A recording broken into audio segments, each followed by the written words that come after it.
अगर मान लीजिए कि हमारे ऊपर ये जिम्मेदारी हो जाए कि हम ही परीक्षा का क्वेश्चन सेट करेंगे तो हम कैसे अमीर हो सकते हैं। देखिए, अगर हम ये कर दे कि परीक्षा का क्वेश्चन हम सेट करेंगे और कॉपी भी हम ही जांच करेंगे, मतलब आपका क्वेश्चन भी हम ही बनाएंगे और जांच भी हम ही करेंगे। अब देखिए क्या होगा, अगर जांच हम करेंगे तो हम जिसको चाहे उसको फेल कर देंगे, जिसको चाहे उसको फेल कर देंगे, और नियम कहेंगे वही पास होगा जो मेरे कोचिंग में पढ़ेगा, क्योंकि क्वेश्चन सेट करने का अधिकार मेरा हो गया है और कॉपी जांच करने वाला मेरा ही हो गया है। अब हम जिसको चाहे उसको फेल कर देंगे।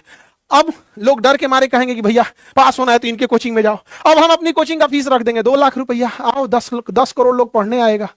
तो यही करता है अमेरिका, पूरी दुनिया में पूरे तेल पर मार और के अपना कब्जा कर लेता है, उसके बाद तेल का रेट बढ़ा के बेचता है, कहता है कि भैया ये तो करोड़ों दैनिक खरीदने बिकने की चीज है पेट्रोलियम यहाँ पे। इस तरह से अमेरिका अपनी मोनोपोली बनाता है। अमेरिका छोटे छोटे देशों को बर्बाद करते आ रहा है। सीरिया ले गया, इराक ले गया, ईरान ले जाने वाला है, अफगानिस्तान ले गया, पाकिस्तान को भी चौपट करेगा। बड़े देशों पर यह डायरेक्ट अटैक नहीं करेगा। रीजन क्या है कि यहां पर जब ये अथाह पैसा हो जाएगा तो ये कुछ ना कुछ तो बिजनेस करेंगे। ए भैया वो बिजनेस करोगे तो बिजनेसवा से जो सामान बनेगा उसको यूज करने वाला भी तो कोई चाहिए। तो छोटे देश को मार के खत्म कर देता है। अब बड़े देश को कहता है कि आप हमारा इस्तेमाल कीजिए, सोशल मीडिया इस्तेमाल कीजिए, मोबाइल इस्तेमाल कीजिए, लैपटॉप इस्तेमाल कीजिए, पेट्रोल हमसे खरीदिए, डॉलर हमसे खरीदिए, हमसे हथियार खरीदिए, और नहीं खरीदेंगे तो प्रतिबंध लगा देंगे। भारत को कहा कि ईरान से पेट्रोल नहीं लेना है तो नहीं लेना है। रूस से कहा 30 दिन के लिए खरीद सकते हैं, हमने कहा ठीक है खरीद सकते हैं। हमारे ऊपर प्रतिबंध लगाएगा। अगर कोई सामान पे एम्बार्गो लगा देगा, एम्बार्गो मतलब कोई सामान बाहर नहीं जाने देगा, प्रतिबंध लगा देगा, आपको ग्लोबल पेमेंट सिस्टम से बाहर कर देगा, स्विफ्ट कोड से बाहर कर देगा, जैसे रसिया को स्विफ्ट कोड से बाहर कर दिया।